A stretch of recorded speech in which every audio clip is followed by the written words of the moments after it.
یا اللہ یا رحمان یا رحیم یا کریم۔ ادھر علماء کرام نے جب دیکھا کہ افغانستان کے بھی کچھ بادشاہوں نے، نادر علی شاہ اس طرح کے یہ بادشاہ آئے اور انہوں نے بھی جو ہے نا دہلی کے اندر بڑا بحران مچایا اور بڑی زبردست مار دھاڑ کی اور لوگوں کا خون خرابہ کیا، تو اس چیز کو بھاپتے ہوئے تقریباً 50 سال پہلے ہی حضرت ولی اللہ شاہ محدث دہلوی رحمۃ اللہ علیہ نے ایک کام شروع کر دیا تھا، اپنی تحریروں کے ذریعے، انقلابات کے ذریعے، خطوط کے ذریعے لوگوں کو آگاہ کرنا شروع کر دیا تھا۔ لیکن آپ کی تحریک آگے بڑھتے بڑھتے 1762 کے اندر آپ انتقال فرما گئے۔ اس کے بعد آپ کے بیٹے شاہ عبدالعزیز محدث دہلوی رحمۃ اللہ علیہ اور ان کے تینوں بھائی، ان سب لوگوں نے مل کر کے اس تحریک کو کیا کیا؟ آگے بڑھایا۔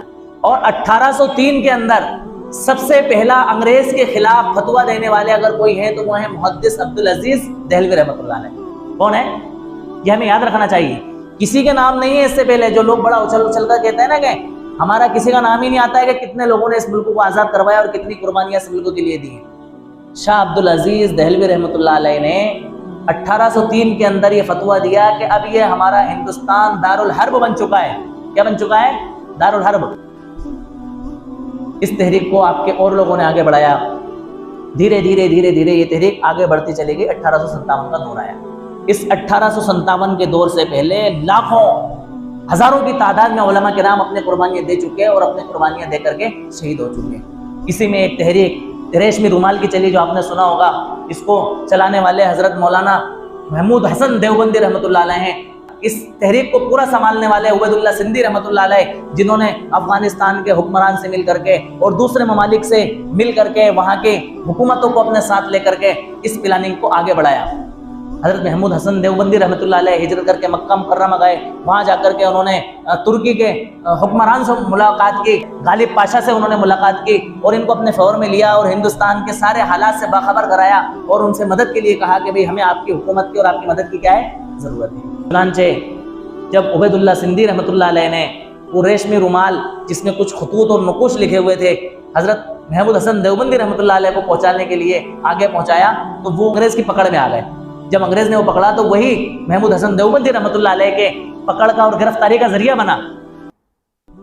چنانچہ شریف حسن نے، جو کہ غدار تھا، جو نہیں چاہتا تھا کہ ترکی کے اندر بھی مسلمانوں کی حکومت رہے اور ہندوستان میں مسلمانوں کا راج رہے، بلکہ اس نے جو ہے نا وفاداری کس کے ساتھ کی؟ انگریزوں کے ساتھ وفاداری کی۔ اس نے گرفتار کر کے حضرت کو کس کے حوالے کر دیا؟ انگریزوں کے حوالے کر دیا۔ اس کے لیے آپ کو جلا وطن کیا گیا اور آپ کے ساتھ بے شمار علماء کرام گئے۔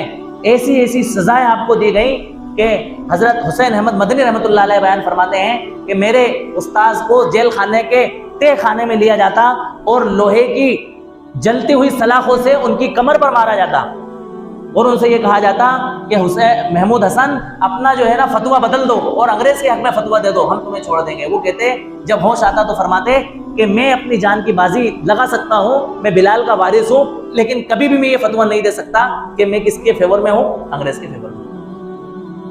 حضرت جعفر تھانسی رحمۃ اللہ علیہ فرماتے ہیں کہ ہمیں مالٹا کے اندر خاص طور سے 3 علماء کو ایک لوہے کے پنجرے کے اندر بند کیا گیا۔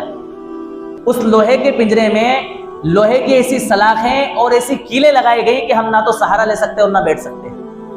ہماری آنکھوں میں آنسو ہوتے تھے، ہمارے پیروں پر اور ہمارے زخموں پر سے جو ہے نا خون بہ رہا ہوتا تھا، ہمارے بدن پر جیل کا لباس ہوا کرتا تھا اور اتنی پریشانی کہ ہمیں جو ہے نا زندگی ہماری بدتر کر کے رکھ دی تھی۔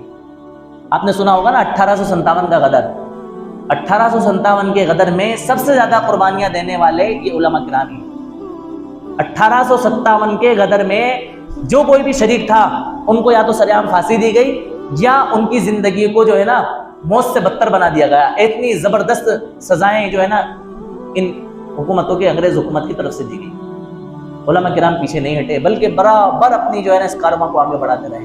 1919 کے اندر جمعیت علماء ہند کا قیام وجود کے اندر آیا، جس نے منظم طریقے پر اس تحریک کو آگے بڑھایا۔ 1920 کے اندر ترک موالات ہوا۔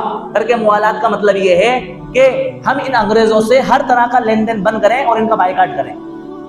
یہ تحریک بھی بڑی کارگر ہوئی۔